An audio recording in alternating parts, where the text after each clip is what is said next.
Hey everyone, I'm Charting Man Dan, trader and technical analyst for the last 13 years. In this video, we're going to look at the charts and check in on the market as it was a very similar day to yesterday, at least the first half with the bears in complete control. We're going to talk about a confluence of signals. We're going to talk about relative strength and weakness, and we're going to talk about just stuff, guys. Chill. So bears following through in a big way from the bear flags that confirmed yesterday. And there were some similarities in the Nasdaq that stood out to me on the morning. We'll look at those in just a moment. But here we have the S&P 500 SPY heading to daily oversold conditions. And the next support level that we're looking at this point, looking down at 406.93. And again, the simple statement on the daily perspective will be, as long as we're under 424.82, the bears have complete control of that daily downtrend. We had an hourly bounce into the end of the day. We dumped into the close. And so it's just an hourly downtrend as our guide right now. And overall, what about the gaps? Let's talk about gaps. So gap down, I thought that was for buying. The last two gaps that SPY has seen, today was one of them. And the other one was on Monday with a gap down open. And we got a decent bounce on Monday, but that obviously didn't mark any kind of reversal. We have had data 2 times into the open on the gap down. That is not the ideal scenario. Why? If I want to buy a gap down open into weakness, I want the price as weak as possible. I want it right down at the low. Because if you get data, and this morning it was GDP reaction, look at what happens.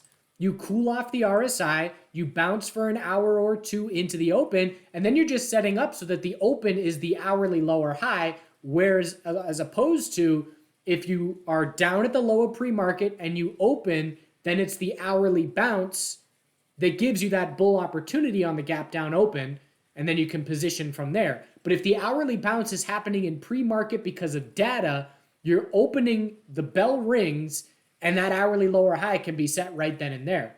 And so that happened Monday. We bounced for a couple hours, the bell rang, and we dropped first thing, then we bounced. And then today, we bounce on GDP, the bell rings, the bears take over for that hourly lower high. Look at the hourly RSI at 7 a.m., down at 20, and then by the time the bell rings, it's not even oversold. So I want it as extreme as possible. I often say my bounce trading aggressiveness matches the bears. The more extreme, the more aggressive I get in some instances. And so if you're bouncing into the open, that's not it. So Nasdaq, what were the similarities between yesterday and today? Well, I noticed midday, right here, I started having deja vu.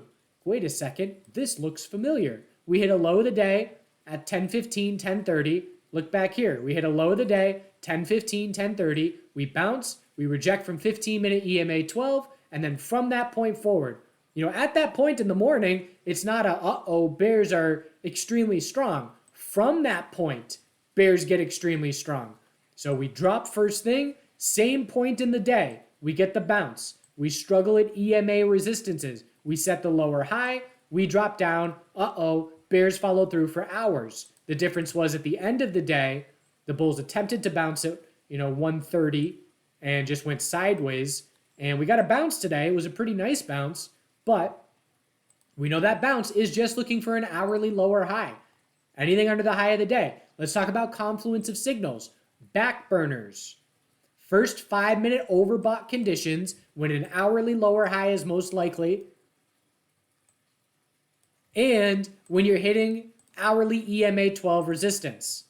That's what I call a confluence of signals. I know hourly EMA 12 is resistance. I know the 5-minute RSI is overbought in a longer term downtrend.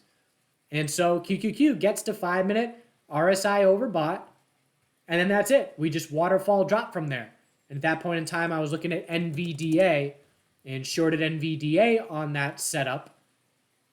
And I fumbled. I love, oftentimes you'll see a psychological number that everybody can see from space. And for NVDA, it's 400. NVDA had the 2-day equilibrium break bear. That's another point in favor of the broader market bears, the Nasdaq bears. This was the lowest price that NVDA has seen in 4.5 months.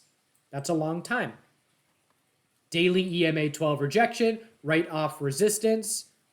Look at the hourly RSI. It's the same thing. Confluence of signals. A daily bounce. A daily lower high is the most likely scenario. We hit daily EMA 12. The hourly RSI is overbought. That's a confluence of signals. It's the same exact thing that I just talked about, just a different time frame. It's with the hourly and the daily instead of the 5-minute and the hourly. Anyways, oftentimes you will find a psychological level breaks to mark a climax bottom. And NVDA is a good example of that. We break 400 psychological and then bounce 2% from there. And so oftentimes I will buy the break of that support into that bounce. And I did today as well. I got filled in the 399s. And then there was a bit of a lack of liquidity at that point, and it threw me off a little bit because I use market orders when I'm trading these little scalps, and it threw me off right here where this is the 15-second chart. So this is where I buy, and we get this bounce, and I'm starting to unload. I'm starting to sell some so I can put a break-even stop. And so, I buy under 400, and I instantly start selling some above 400, and the next thing I know, we're down in the 398s, and it was like a blink of we didn't even, I went from a market sell at 440 cents, and next thing I know, we're trading under 399. I say, wait a second, that caught me a little bit off guard, and so that made me quicker to exit. And if that hadn't have happened, I would have sold partial, I would have stuck my stop under the low of the day, and I would have played for that hourly bounce. But it's almost like it shook me, and it was still a profitable trade, but it threw me off my game plan of trying to let that hourly bounce play out a little bit. And so that was a little bit of a lesson learned. Just the lack of liquidity spooked me a bit is what it boils down to. It's the Halloween season. We then had a little 5-minute inverse head and shoulders. But again, in the end, just an hourly lower high. And if the bears, I'm in the mindset right now with this market where each day, I'm not looking bullish aside from these little scalps every now and again. And so what has to happen for me to look bullish? Give me an hourly bounce that I miss. And again, I talk about this often. It could be any time frame. I want to miss a big hourly bounce and say, oh, wow, bulls are really proving it to me. Whether I'm talking Nasdaq or SPY or whatever. And then I enter on the higher low because I know we have to confirm an hourly uptrend for anything to change because we haven't had an hourly uptrend on QQQ, at least a convincing one, in almost 2 weeks now. And so today, this was a decent bounce. If this pullback was not at the end of the day, I would have made an attempt for an hourly higher low because the bounce retracement size, at least on SPY, was 70% plus. We know when your bounce retracement is that significant, the higher low is the most likely scenario. But now we've got Amazon earnings after hours, and you're seeing the bears headhunt. So there's a bullish reaction, and there's the headhunting, erasing it. What do I mean by that? When we're in a bull market, you see the leaders lead, and confidence builds in the market, and then people look for laggards. And what I saw in 2022 for the first time in my trading career, 13 years, first time I've ever seen a true bear market, the leaders would get taken out one by one. The lead bull sectors would get taken out in rotation, and the lead bull individual names would get taken out in rotation. And so what you have the last week is bears are gaining confidence. And so they're just shorting any spike. Like, oh, Amazon's up after earnings? Well, we know what Meta did yesterday, so I'm just going to short it. You just get bears extra confident. Eventually, we'll get a big enough bounce that punishes the aggressive bears a bit, but it's not now at this point in time as we're seeing another bull pop on earnings and fading because, again, it's being headhunted. And that's why I'm watching the energy sector to potentially be a monthly long-term rising wedge. It's the time of the year when the sun angle smacks me in the face at 5 p.m. I'm watching to see if the energy sector is going to get its turn for the bears. And it's the same thing, it was Netflix was the first one to set the 3-month lower high. And again, I'm going to do a live stream Monday talking about long-term patterns. So 3-month lower high was on Netflix, then it was on Tesla, then it was on Amazon, and now the strongest major tech names of Google and Meta are being headhunted for their potential 3-month lower highs. And Google's had a big drop the last 2 days. potentially shaping that up. And so again, the bears gain confidence, and so they go after the biggest tech names that haven't seen the weakness yet. And that's a part of why Meta was hit so hard yesterday into today, in my opinion. Tesla daily lower highs set, again creeping back down towards the recent low. Bears still in full control here. And again, I can do the same thing on the daily time frame. I have no interest. If I want to be conservative, I have no interest trying to catch this falling knife and looking long. I am fine missing a daily bounce for multiple days that proves to me bulls are showing me something, and then I look for an entry on the daily high or low, knowing the bulls will have to confirm a daily uptrend if anything's going to shift from here. And I'm still looking at the statistic of 88% of the time, the last 52 years, the price closes the end of the year higher, green, than the low of October. And so the bears are running wild with it here into the low of October, and that's going to make it easier to close green compared to here into the end of the year.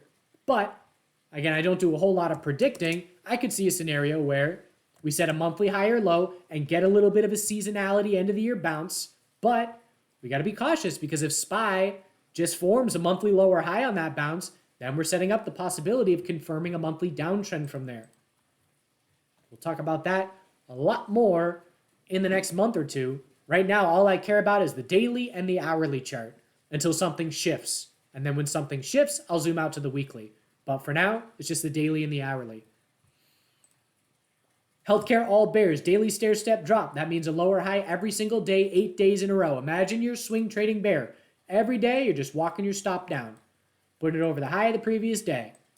You don't have anything in the world to worry about if every single day is a lower high compared to the previous day. And right now, the healthcare sector is approaching a critical support of 122.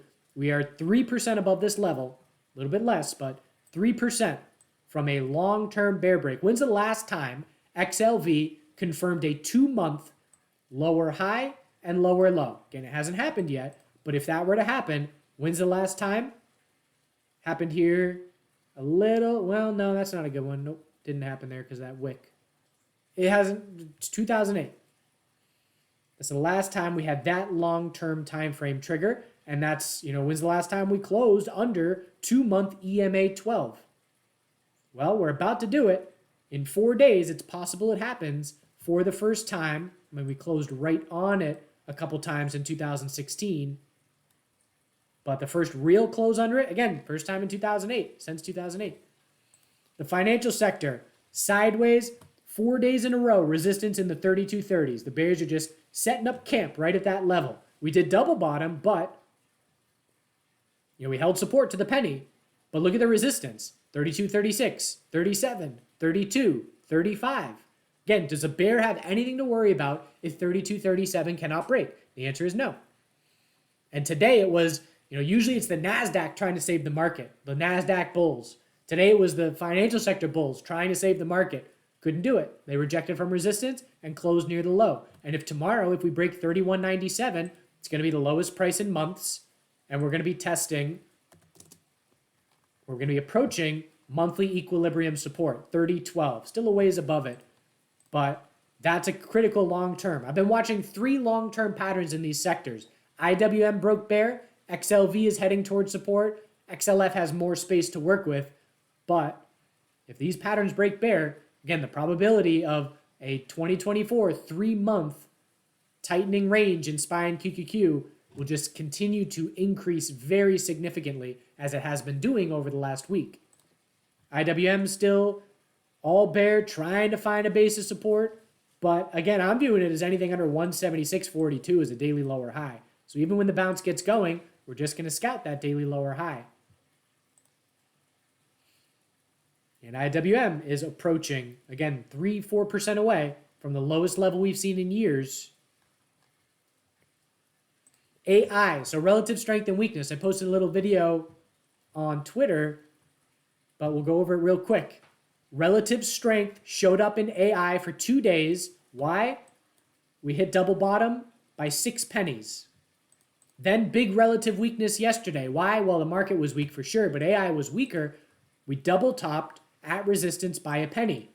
Relative strength all day today. We closed up 3.6%. That's a huge win today, considering what the market did. Why?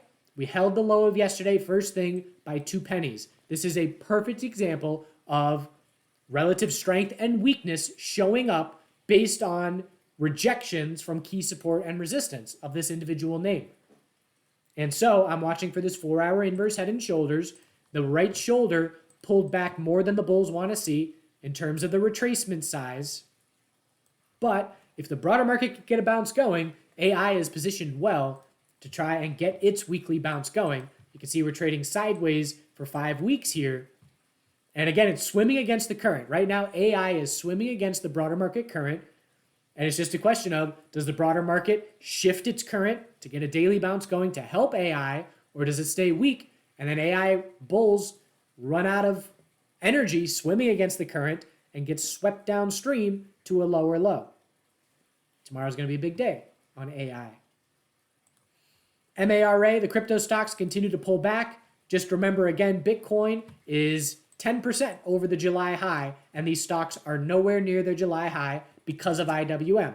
IWM is showing us 3 months of downtrend for growth stocks. These names are growth stocks. They are correlating. There is automated trading going on that is shorting them based on the broader market weakness.